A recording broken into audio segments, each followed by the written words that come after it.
Well, good afternoon, everyone. It's 12 o'clock here in the East Coast under frigid conditions here on a Friday at noon. And welcome to the Remarkable Results Radio Town Hall Academy. It's the only weekly forum for aftermarket professionals that bring fresh and innovative ideas and insights to help grow individuals and companies here in the beloved automotive aftermarket. And we're live on Facebook. We're going to repurpose this video and the audio by next Wednesday as a podcast for all of our commuters.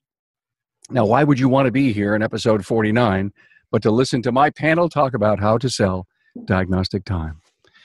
Oh my, I think this is going to be a very well listened to and observed event, because I think we're all kind of in a quandary about what to do.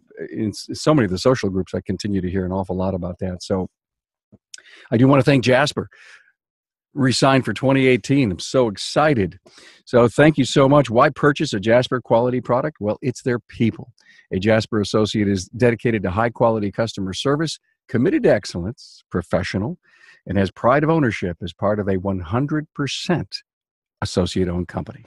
Thank you, Jasper. We had a great relationship last year. I'm looking for another great one this year. Now, Chris Chesney is with us, Senior Director of Customer Training at CarQuest Technical Institute. Say hi. Hi. There he is. There's Chris. And then Matt, Shop Manager, Matt Fonslow, Shop Manager and Diagnostician at Riverside Automotive in Red Wing, Minnesota. How's it going? Good, man. And Jeremy O'Neill, Shop Owner, Freedom Automotive in Hesperia, California, and President and Lead Sales Trainer for Advisor Fix. Good morning, everybody. Welcome. It's nice and warm out here on the West Coast. Rub it in. Short sleeves and shorts today. Yes. I have layers on. But even though it's 3 degrees here today, it's going to be 37 Monday. So we're going to go up into a Florida type zone, and we'll all get sick. Chris, I want to bring you in with the first question. Great topic here. Chris, I guess what we need to do is define diagnostics. Well, that's a good question because it means different things to different people.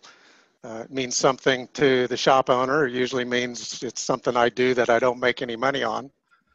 To the tech, it means it's something I do that I don't get paid for. And to the consumer, it means I don't know. At the end of the day, the consumer, the motorist wants their car fixed. They don't really shop for diagnostics or diagnosis. They want their car fixed. So it becomes a confusing topic when we try to sell something that the customer doesn't understand. Great point. And so many people over the years, and I continue to hear Matt, it was us the other night when we had our Tech Talk Part 4. You said to us, and that episode isn't released yet, if you're not charging for diagnostics, how can you pay the person to diagnose?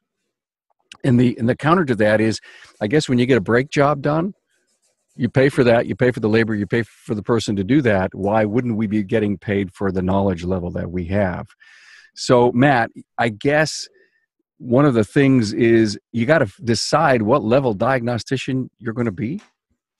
Well, maybe what level diagnostician, but also what kind of what are you going to be offering?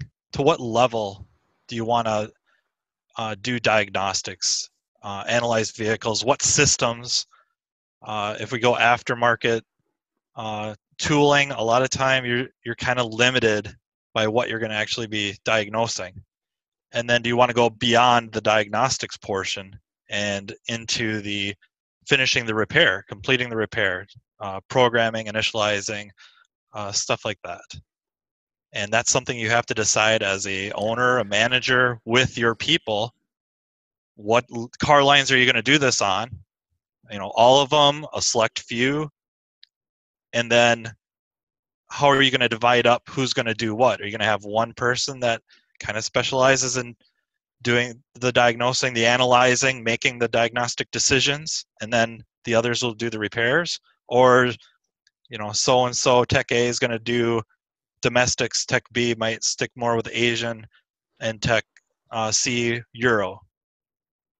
So what you're saying Is specialization is on the horizon, or should be, when it comes to diagnostics? It might be forced specialization to a degree, right? We're talking about different, really different perspectives, right? One is specializing in car lines.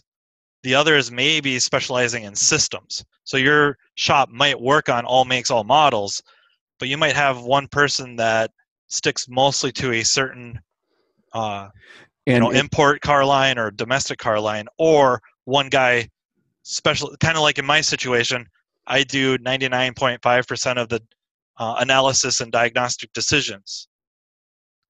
So you're the generalist. Yeah. And do you see your shop ever having a person totally immersed in European? Not in the near future. Okay, but you know that, and you have the equipment to fix that. Yes, Let's most of it. Let's talk about how you see the future based on the different platforms. Will we see a general repair shop take a particular tech and send them to a total specialty school and every piece of equipment? I mean, he owns European. It would be rough, but I can see the shop has to make that decision, right? I think we've seen early on in Remarkable Results podcasts a lot of discussion about specializing in limited number of car lines. But recently, you've had a few shop owners who have had these specialist shops come along and say, you know what, we're going to do a little more Walmart. I think the term was Walmart. And to pull that off, you have to have either an individual or a couple of individuals that can focus on the systems. They're not going to be pulling in a car, doing a check engine light or an illuminated mill or a drivability issue. And then the next car they're bringing in doing a brake job, the next car they're pulling it in and doing timing chains.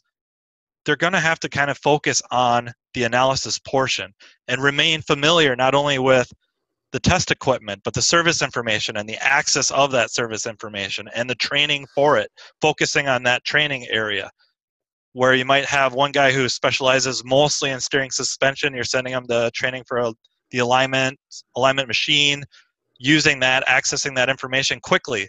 You ask them a question, they know the answer. They don't have to do a lot of research because they're marinated in it. Same with diagnostics or analysis. Chris, it's a great concept, and it's not necessarily a concept, but instead of a specialty shop, is specialized within the team. Absolutely. At the end of the day, I think Matt's spot on. Specializing in car makes is sensible and is already done across the country. But specializing in disciplines, somebody might someday become a data network specialist, and that's really all they focus on is data network. So at the same time, you can't spend the money on that guy that you're going to pay a premium for and have them go diagnose a alternator or a battery or a wheel bearing or something of that nature, where you might have another specialist that's focused on undercar diagnostics. And again, it gets down to the term diagnostics and what does it mean and that sort of thing. My opinion, we need to ban the word from our lips and talk more about testing and analyzing the results to our customer. But when we're talking about preparing our techs, we need to have the right equipment, as Matt mentioned. We need to have the right skill sets as technicians, and then you need to keep them focused on that discipline so that they can practice their trade. You can't expect Matt to retain his skill set by having him do flat tire repairs on a waiter basis when they roll in. That's not fair to the business. It's not fair to him. And more importantly, it's not fair to the customer. Jeremy, I'm going to get you in a minute, but eventually, Matt, you're going to be an engineer of sorts, in the not too distant future. You may not have that title, but to a degree, you're going to become an electrical engineer of sorts. 500 million lines of code. I don't know. Let's think about that. Well, I mean, you're. I don't know if engineer is the right word. Engineer to me means creating, engineering, where I'm going to be mostly the analysis and processing of that data and finding the fault. So maybe a detective, I don't know. I always stand corrected by you. Thank you so much. Right. Jeremy, wow. 12 minutes in, I kept Jeremy quiet. It's amazing. I just can't believe this happened. I know. Thank you, Chris. Send the coffee card. Oh my gosh. I can't believe you. We planned this. We planned this. We see how long can we keep Jeremy bundled up. You know, we're here talking about selling diagnostics, and I know you go out and you teach a class, and you have one of those ooh moments. You got to charge for the diagnostic business if you expect to make any money. Well, and I want to make a comment just to what Chris and Matt were talking about. And I think as an industry, and it's interesting, my career's I got started in this business, when I was a child, started in 91. So a lot of my experiences from the 90s and early 2000s, and I still see shops that are stuck in that mindset. And the challenge is this. When it comes to fixing cars today, we can't be singularly focused. In other words, I agree with Chris, removing the word diagnostic out of the language, I think it's great. Hard to do. Get off of the singular focus, and we have to become a holistic healthcare practitioner because there's so many systems that overlap. The first thing I want to do at my shop is we do a baseline inspection. We're checking fluids. We're looking at the external wiring. We're looking at the car and assessing it and even identifying. These cars are so neglected today that if you don't have the proper maintenance done on it and you have basic things, there are shops that are misdiagnosing $2,000 to $3,000 jobs that the car was low on engine oil. Now, that's shame on the shop because they didn't check one of the basic things first, and they were singularly focused on the code or that one diagnostic process. We've got to stop that and start taking in and getting the customer to buy into our holistic healthcare approach and bring these cars up to speed on maintenance. It's so hard for our technicians if they don't have the service history. They don't know if the spark plugs have been changed. They don't know how the oil change has been done, what type of oil has been in the car, what type of oil filter. We've got to stop with this singular focus and look at the car overall from bumper to bumper and make sure that it's a good car to start working on and get those problems solved first, because we get ourselves into a lot of trouble with that. So that's what I raised my hand for. So thank you. That was inside for like 12 minutes. My head was ready to explode, Carm. Perfect. Thank you. It really was good. Thanks. I'm glad we waited. Awesome. And then you asked for questions on charging. Yeah. If you're in the diag business, you've got to charge fairly, right? Well, absolutely. And I think one of the things we have to understand, and service advisors have really got to understand this, the cost of providing diagnostic services. If you have one technician doing 2 hours of diagnostic services per day, which is super light today, 80% of the cars that come into our shop start with a drivability concern.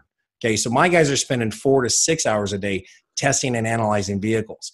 If you have one tech doing 2 hours per day, it costs the shop $65,000 a year in lost revenue just to provide that service. It's no wonder there are shops that are not profitable at this. If you're not going to charge the proper fee for testing and analyzing, then don't offer the service, because you will put yourself out of business. You'd be better off doing brake jobs, timing belts, and maintenance all day long. Got it. Makes so much sense. When the car comes in, Chris, what's a great point is 80% of the cars that are coming in have a drivability issue, Chris, or Jeremy, I think you said. So I guess, Chris, you got to have almost a triage mentality to figure it all out. Well, we've tried to align ourselves with the medical industry forever. And we've gone about it the wrong way. We now need to look at them and model our programs and our workflow after what they do. Jeremy's spot on in that in the 90s, that business model was pretty simple. We waited for a car to show up. It was broke. We fixed it. We sent it home. As drivability and OBD kicked in, and as it's enhanced itself to what it is today, they're so complex that if you don't triage, or as Jeremy is doing, do that first look at the vehicle and gather all the information, all the TSBs, the service history, at least do a rudimentary pulling of codes and data, and let an experienced triage tech determine where this vehicle should be dispatched in the shop. And that won't work for a small shop, but for a large shop, that has more than one or two people that can diagnose problems, this allows you to make sure the car gets in front of the right technician. So when it comes to triage, it's just preparing the vehicle to be viewed by the specialist who's assigned to that vehicle at the end of the day, instead of that tech running back and forth, trying to find that information, trying to gather the TSVs, trying to get a starting point where if that's served up to him at the very beginning, he can be more successful and more efficient. Is triage something that is natural for someone to understand, how you assess the severity? Will there be training, Chris, for example, on that? There has to be. I mean, Jeremy alluded to the 1990 business model. We've been in it for over 50 years, even prior to that. We need to break down our business models and remodel them for today's vehicles, today's customers, and today's business climate. And triage, or at least serving the technician what he needs to be successful, is the only way that the production team in your shop is going to produce at an efficient level that provides a positive impact to your bottom line. Matt, when you think about working with a tech doing diagnostics and a service advisor, is there a special relationship there? There probably should be. I don't know if there really is. I don't know if there's a really good relationship with most service advisors and technicians. But surprise that he would say. Surprise. But really, I'm going to say that it's all the technician's fault, Matt, not the service advisor's fault. It's at least 51% of our fault. You know, and I'm going to cut in here. I'm sorry. I just got a call like 20 minutes ago. The kid calls me up for a price on a front pump seal on his transmission. So I started asking him some questions. And come to find out, the car's been sitting. I said, look, do yourself a favor. Stop calling shops and asking for a price on this component, because here's what they're going to do. They're going to write the car up to replace that front pump seal. When the technician gets that job, what's he going to do? I said, what you want to do is call the shop and ask them, how much do you charge for a root cause analysis? And the kid goes, what the heck is that? I said, exactly. Most auto repair shops aren't even going to know what that is. You need to ask them, how are they going to solve your concern? What is your concern? Well, I have transmission fluid leaking on the ground. Great. Ask for that. Let the technician do his job, focus on your symptom or concern. Forget about trying to get a price on the component, because that'll get you into trouble. So to this point, I think as a service advisor, yes, I've got to have a great relation with my technician, and I want to deliver as much information to Matt as possible. I want a great written repair order. He should be able to read it, understand the symptom that the customer is having. Service history should be there. If it's a first-time customer into our shop and we're doing a drivability, we ask the customer to bring their service records down. I want to see all that information. And it's got to be a seamless transition from the advisor to the tech, and that's a partnership that has to work. And if it isn't working, you need to spend some time team building that, because it's costing you a ton of money. And guess what? If I don't have a good relationship with Matt, I'm going to frustrate him, and he'll look for another place to work. And I don't want to replace Matt right now. Or vice versa, right? If you've got a superstar service advisor and the tech can't get along with him and doesn't see the value of having a superstar service advisor, they're going to lose the service advisor. And that doesn't help the business either. But honestly, when it comes down to it, as mentioned already, the service advisor has to understand the value, the cost to the business or potential cost to the business, the value of offering diagnostics, analysis, coming up with diagnostic decisions that are accurate and efficient. And then the technician has to give the service advisor a reason to trust them with their process and the decisions that they come up with. If you've got a group of people, or even a single tech in the back that's analysis is swaptronics or substitution analysis, the service advisor is not going to have a whole lot of confidence in that tech.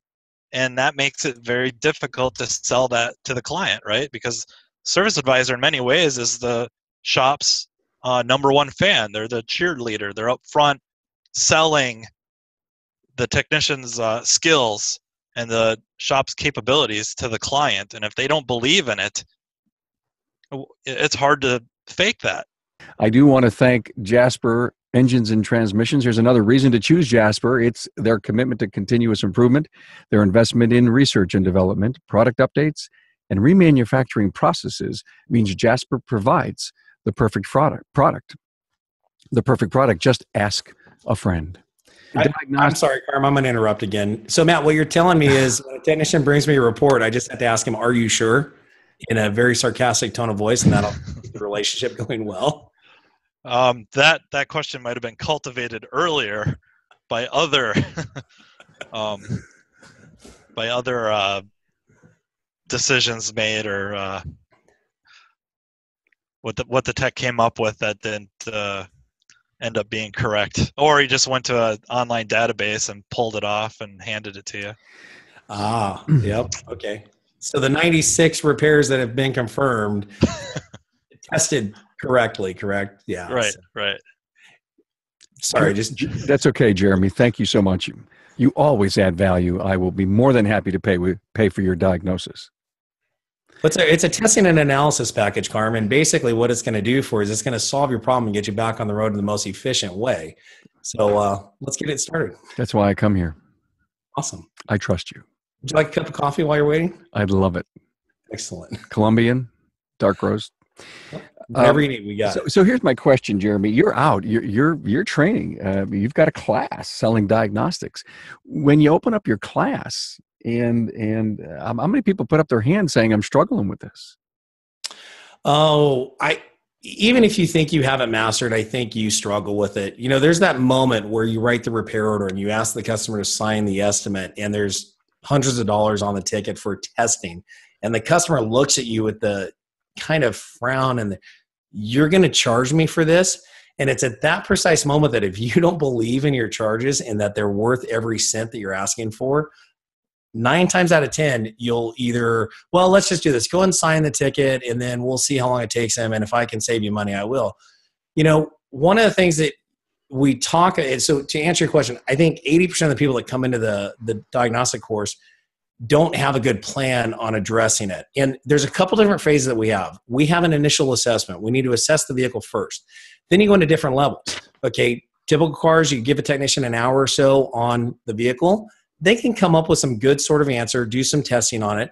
And we've broken it down a little bit different in our shop. I'm not going to go into details on how we sell our packages or build them, but we got to get out of selling time. Time is just one factor in the diagnostic process. So gathering information, doing hands-on pinpoint testing is part of it. So the time has to go away. And then I think if you look at the business model, the belief in your diagnostic charges has to be there.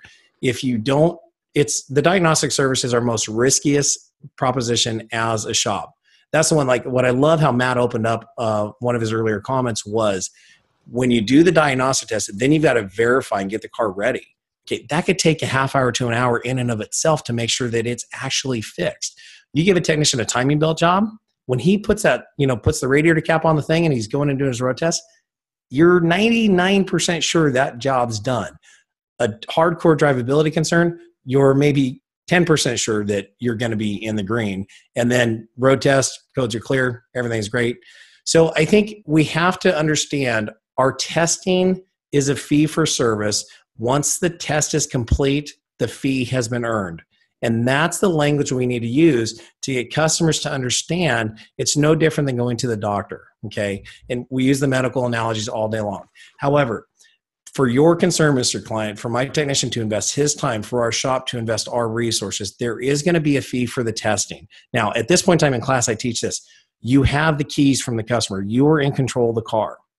When you get pushback on the estimate, it's okay to say, here's our fee for service. And if you don't want to pay it, you slide the keys back to them across the counter and don't get involved in it. Because I'm not going to waste any of my technicians' time trying to solve your concern if you're not willing to invest the right amount of money in testing and analyzing your problem. We have to do root cause analysis. And once the test is confirmed, I'm going to have a ton of reports. I'll have a ton of information for you.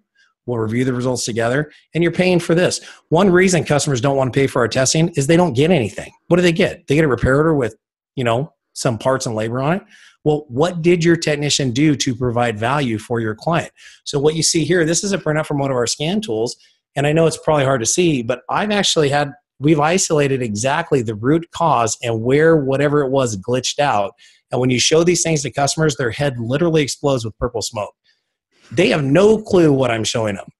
But the fact that I've got this technology and I can show them what their test paid for and how we came to a verifiable, factual, conclusive result that your car is going to be fixed, they're happy. It's vapor until they see a report. Yes, absolutely. Absolutely. We maybe skipped over it early on, but I think Chris was kind of hinting towards it as the word diagnostic too often is associated with plug it in, the magic machine tells the tech what is wrong, tells the service advisor, your service advisor checks on prices of parts, how long it's going to take to put it in, and boom, the car is fixed. And like Jeremy just showed, we're not selling just, plugging it in and plugging a machine in, scan tool in, having it belch out what's wrong with this car. There's an actual diagnostic process, gathering of data, processing that data, and coming up with a decision. Again, going back to the medical world because it's easy, nobody thinks that a doctor hooks up an EKG or shoves you in an MRI and great big letters above the MRI, it says, oh, herniated disc, C5. Then that doesn't happen. Nobody would ever think that. That's the information. That's what we got to explain to our clients. The motoring public has to learn that, no, it doesn't tell you what is wrong. It gathers data, different types of data for us to process, analyze, and then come up with a diagnostic decision or a way of what we're going to do to fix your car now. So everyone who's listening needs to understand that we all need to be talking heads about the value of what's going on, the training that we've had, the magic machine that cost a ton of money, that we had to learn how to use it. And, I love your point. I love the point about the magic machine. And I think, so many people say, I'm going to just pull into a place. They're going to come out. They're going to tell me the code. I'm going to buy an oxygen sensor and I'm going to pray that that's exactly what it was. And I think there has been a dumbing down of the consumer. And to your point, Jeremy, and I love it, there's more to all of this. And I loved your quote. And I think we need to all adopt it as part of the Talking Heads mission of our industry, testing fee for services. I loved those words combined together. As I was listening to them, I was shaking my head that I understand why I have to pay this testing fee for services. And when you're face to face with a customer and you end that with, once the test is complete, the fee has been earned, don't you agree? They will not argue with you. And if they do, hand them the keys back and let the other shops in town that are going to try to do things for free, watch them go out of business in the next 2 to 3 years. Guaranteed. Going to happen. I wrote the rest of that quote down.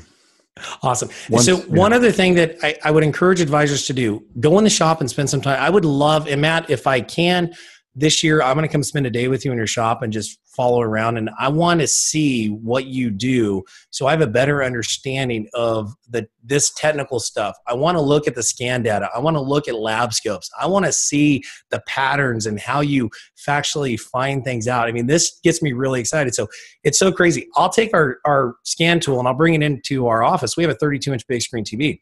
And so then we plug it in and then we play the video back of all the graphs. And the customers sit there, their eyes get super big and they're like, what is all that? I'm like, that's a great question. That's why my technician's really good. That's why you got to pay us to test this, because he understands how to read each one of those lines and where it's at. I don't.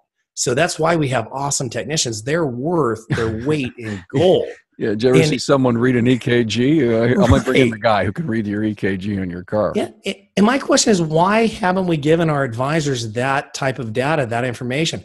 I get so frustrated right now with my staff because we have a transparent repair process. We have a complete digital shop management system. The customer can see and chat with us on our repair order. And when we're analyzing a car, I want to take pictures of everything. Take a picture of the oil dipstick. We should have 30 to 40 pictures on every car. And if I'm not out there pushing it, we get 3 to 4. And the results are amazing. When you have the photos and you document everything, 5-star reviews come. Customers are high-fiving us and hugging us. And the repair's awesome. And you can look back and say, oh, this was here. You've got the visual evidence. And then when we don't do our job, I honestly feel that we didn't earn our fee, because all we put on there was level 1 diagnosis with no backup behind it. We didn't show the customer and engage them in that process. It's time to shift that over. It's time to lift the veil from behind the shop and engage and enroll the customer. I mean, I'm not going to educate them on what, the graphs mean and all that, but I am going to show them exactly the point of where my technician saw the failure. And if we take these photos and show videos and have the data out of the scan tool, that's providing value that we haven't been able to deliver in the last 20 years. So now it's here. We've got to be able to show customers that. Hey, thanks for Gary Keys. We have the Zoom platform. A few people watch, but most of them watch over on Facebook, and we do not monitor the Facebook chat.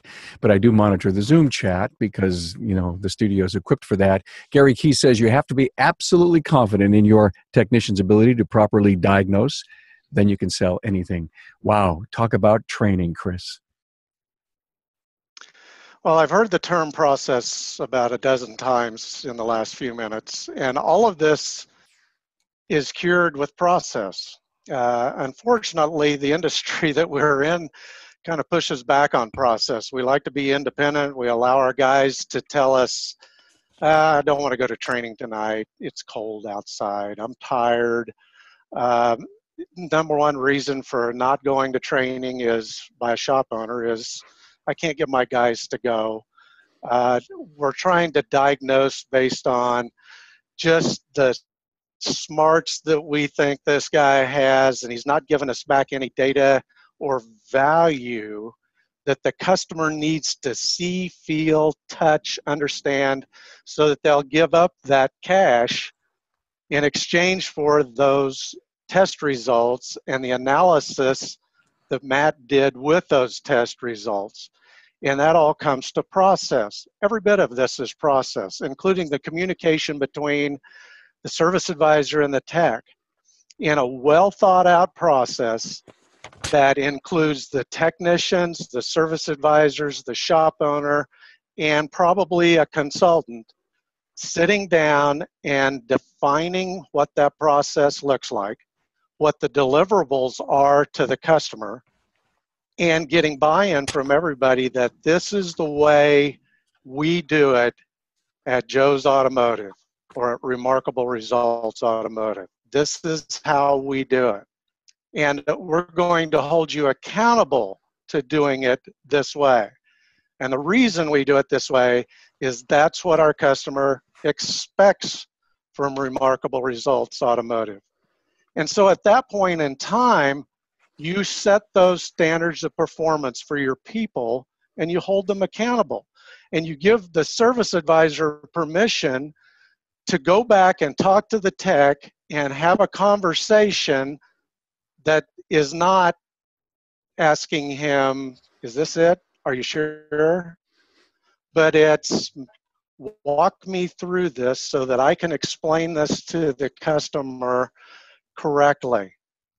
And he gives you that package. He walks you through the high points, marks them for you so that you can go up and prepare your conversation with the customer, and you can have a meaningful, value-based conversation with that customer, and the customer understands, oh, that's what I paid for. I paid for that guy to analyze that data and give me the test results, and man, I don't understand any of this. So you give them a challenge or a standard to meet, and then you hold them accountable to it. And I think that's one thing that we in this industry, especially in the aftermarket, are scared to do, and that's hold people accountable to a process. Number one, because we don't have a process in most cases. If it's a process, it's not written down, it's not held to a tight standard. There's no collaborative effort within the shop to put that together, so there's no buy-in from everybody. But when that happens and you hold them accountable, then everything starts to work together. The service advisor and the tech all of a sudden become partners. And the tech at that point in time becomes the star in shop, And the service advisor then is selling a premium product delivered by the best in town, the best in the business, because we have Matt Vanslow working for us. We know we can fix that vehicle right the first time. So it boils down to process, documenting that process, making sure everybody's engaged in building that process, and then holding everybody accountable to it. I like where this went, Chris. Chris, thank you so much for that rant, a good rant. And Jeremy and Matt, you got to, if you will, bookend what Chris just said. And I love what he said. The accountability factor is missing, and maybe we're, as he said, we may be afraid to do it. Is an owner afraid to put a little too much pressure on the system, knowing that someone could be volatile and leave or not perform right? But in my mind, with the right culture in the right place, with the team pulling the processes together and everybody's got buy-in, it would, in my thinking, be the most perfect way to be the top diagnostic shop, because you, as Chris says, you bundled it all together. I agree. And I think a couple things I love what Chris said is we're going to get the consumer deliverables. And I love that. The deliverables, what package are we going to deliver to the consumer? And Chris, you said it's what the customer expects. I'm going to go a step further. It's what your customers deserve. Okay. And think about this. Tony Robbins shares a concept. He says, if you're selling anything, you should be able to practice and sell that product at 10 times what you normally ask for it. So do this. If you charge $150 for a test and analysis package, sell it for $1,500.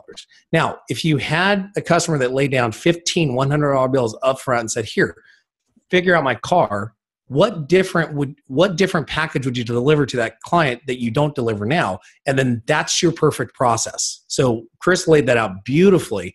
And I love the documentation from the technician. When you get the documentation back, you've got it step by step, and you're confident that that car is going to be fixed, then the sky's the limit. And there are shops that struggle with fixing cars today. So to be known as that shop that can fix the vehicle right the first time, you are sitting on an untapped gold mine. And the challenge is this. Think about this. If you show up to your shop on Monday morning and you have 10 cars in your base and they're all drivability concerns, probably not too excited on your sales goal, because most service advisors think, oh man, I don't know if I'm going to hit my goal today. Versus you start your day out with 10 timing belt jobs and you're like, oh man, we've got $4,500 in the bank. We've already hit our goal. It's a great day. I'm going to go play golf at 2:00. You know, it's a different mindset. It's a tougher deliverable, but the process, and I'll share this, the discipline in your process will create the freedom that your business deserves and the revenue. So the discipline in following your process will create a culture within that shop that thrives and what everybody wants. Matt, processes, what's going on at your place?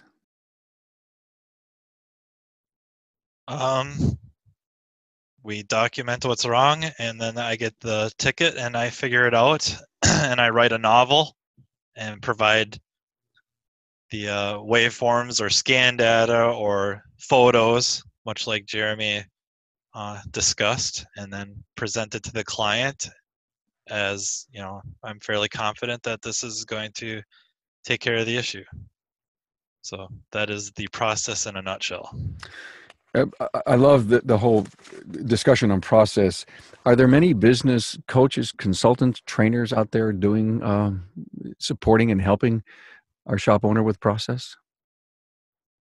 I would think they are, and I think you have some that are stronger at it than others. Look, hey, if you're going to hire a business coach, ask them for their disc and make sure you're matched up and they're training you in the right area. If you want somebody to train you on processes, I'll tell you, I'm not your guy. I'm not a process guy. My C is super low that it never happens. Mm-hmm. So get the right coach that understands the product. I think there's a lot of coaches, Carmen, that actually train in the process and actually do that. So yes. I think there's an unfortunate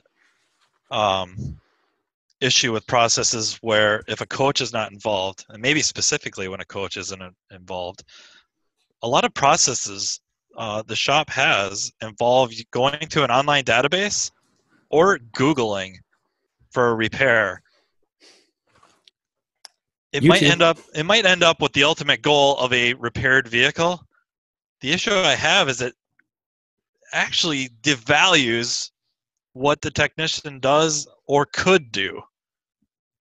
You take a difficult problem that is documented online, and whether it's a pay-for online database, instead of spending that hour to gather information, you're reading about it. Yeah, that seems like that could be it. Sending that through, how do you charge for that? How do you assign value to that? What would it have really taken to come up with that problem, finding that issue, versus how long did it take to go online, copy and paste the VIN in, type in the code, read all the results, whether it's on a forum or a database, and then issuing that as, this should fix the car. That's the silver bullet. It's a double-edged sword. I don't want to just run those into the ground, but it's a double-edged sword that you have to play with a little bit like fire. Just be careful, because it can come back at you as it's devaluing what you're trying to do. Yeah, you know, at our interview that we did at Vision last year, coming up to about a year now, you were very opinionated about going down rabbit holes and silver bullets. It was our first technician roundtable. I would encourage everyone to go and listen to all of them that I've done with Matt, Bob Hype, and Peter Landry. And I think it's almost, you know, they're really cool bookend type episodes that would work with what we're talking about here. But Matt, how many times have you ever Googled something because you're just buried, you needed to get out of trouble, or you weren't sure? Yeah, I've done it because sometimes, and I guess I don't want to single out car lines, but some car lines service information is very, very difficult to get. So sometimes you're forced to use these, and I try not to use the bullet, though. I try to get the information so that I can do something to verify that that's why I want to do that. You're using it as a high level start? Yeah. You know, I guess it's not unknown that European cars typically have a lot of their service information built into their diagnostic equipment. Unless you own that piece of equipment, you don't necessarily have access to that service information. Now you're handcuffed. Some European cars, that diagnostic equipment is really inexpensive. Some of it hurts. It will hurt. So now you're left with, where can I get this information? I think it comes down to the choice, you know, the shop, management, the technician themselves. How am I going to use this information? Am I going to use it to develop a process, develop a angle of attack on this vehicle to actually analyze some data and make a decision? Or am I going to take it at base value and just turn it over to the service advisor and say, let's try this? I think that what Matt's talking about is research. At the end of the day, we need to move from the diagnostician to an analyst. You're going to analyze the data, and part of what an analyst does is researches the background of the systems he's working on, of what others have found in the field. There's nothing wrong with Googling or looking at a fixed database to see what others have seen and use that as an element of the research that you've done that influences your analysis. And so it's how you package all that to the motorist. It's the deliverable you're going to deliver is what's wrong with your vehicle. And here's the research that we've done. And the weight you put on a Google search or confirm fix is only a small part of that deliverable. So unless you're looking at the confirm fix and ordering the part and putting it on, then that's where we have to have a conversation with that tech that you're not delivering or presenting to the service advisor what we promise to the customer. And that value needs to be there. And again, that's part of process. I couldn't help but think you were talking about the medical profession and the research that's necessary, as you say, Chris, the analyzation or just to be an analyst. Think of the law profession, and they're going to go fight a case. Well, they've got to read all kinds of case studies to find their magic defense or prosecution or whatever it is. And I think that's a great point to come up. Is that there are many sources that get you, into your final focus, if you will. I think part of our pitch to the motorist is we're going to use all means available to gather information and data to solve the problem that you brought us. So Google's okay, as long as you use it appropriately. You okay with that, Matt? Yeah, I think the keyword's appropriately. I think the aftermarket, specifically aftermarket, and maybe I can't speak to the OEs, I don't know. But I would imagine that they're also concerned with it as well, that many times using a search engine like Google comes up with the answer, and I don't mean like the bullet, but the service information you're after. How many quarts of oil fluid does it hold? What is the proper type of fluid? Sometimes looking that up in service information is more of a pain than just typing it into the search bar and getting the accurate answer. I mean, you got to have your BS detector's got to be fairly decent, but it's faster to pull it up on a search engine than it is to use the actual service information, and that's brutal. I mean, that sucks. We're supposed to be professionals, and we're using our world. That's our instant world today. 4 million searches in 0.1 second.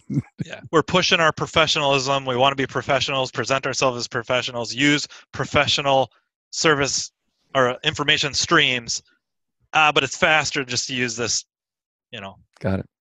Hey, listen, we're coming up to the top of the hour, and I want to thank Jasper one more time, a family that keeps their vehicle an average of 11 years. Did you know that? Well, we knew that. I mean, this is what we live with every day.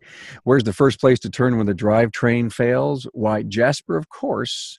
An engine or transmission is a major purchase, and it should be trusted to a 100% associate-owned company for quality, remanufactured products. Thank you again, Jasper, for your support. Let's go around the room. Let's all, find a conclusion to this. I really enjoyed this. This went places. Every academy seems to go places I never expect.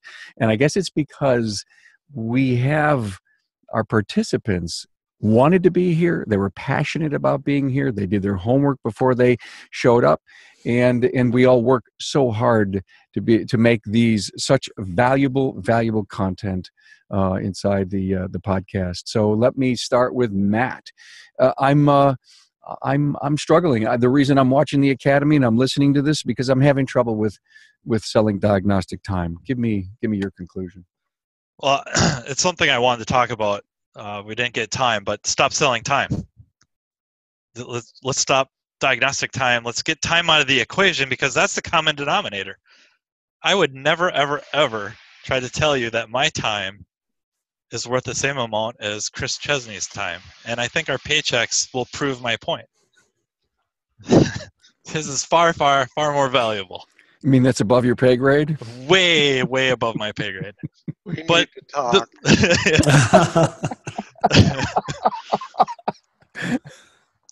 But the reality is that's a common denominator. But a client can, the motorist, our client, can go from shop to shop, facility to facility, and compare time. But is shop A's time or their analysis, their process, less or more valuable than shop B? And depending on equipment, training, and technicians' skill and like dedication or passion, may make shop A far more valuable. Therefore, they're probably more expensive. But to quote another Remarkable Results alumni, William Nalu, the least expensive way to repair a car is to replace the bad part or repair that system once. Absolutely. As he always says, it's the cheapest way to go. It's the cheapest way to go, doing it right the first time. Thank you for that, Matt. Appreciate that. Chris. Well, I think it all boils down to making diagnostics, and there's that word again, but making what we sell that results in the solution for the customer's problem a premium product and treating it that way.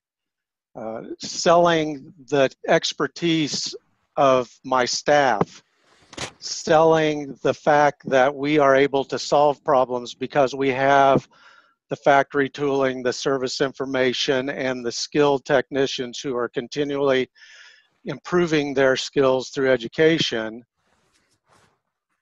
That's what we need to start promoting to our customers. And then making sure that our people are bought into a process. And so I think I've written to this a couple of times, but it gets down to committing yourself to putting process in place, sitting down with your team and talking about what those processes should look like, getting a coach involved if you need to, and understanding that the process that I might suggest to Jeremy is not going to be the same process that Matt may want or need in his business. That is very dependent upon your market, your vehicles mix, your customer base, and your skill sets in the building. And so putting those, all your team in the same room and talking it through, and as a shop owner, listening to that team and their expertise and making sure they understand that what they're saying has value will go a long ways to building a process that number one, they'll buy into, and more importantly, that they'll hold each other accountable to. So that you don't have to go out and put your thumb on anybody, that they hold each other accountable. That's the way a good process works. So I encourage everybody to seek that out. Well said. By the way, Matt, he earned his money on that one. It was great. Wow. And one of my big takeaways from that, Chris, was testing is a premium product. You know, that's almost, the swing thought. Well, Jeremy will tell you that the cost of doing diagnostics is the most expensive service you offer in the building. Yeah, it is. So treat it that way. A businessman wouldn't go in to a business and compare an undercar business and its bottom line and its margins to 100% diagnostic business with the typical margins or lack thereof that you see in the industry today, and choose the drivability business over the other. You wouldn't do it. Right. Agreed. Okay, Jay, take us out.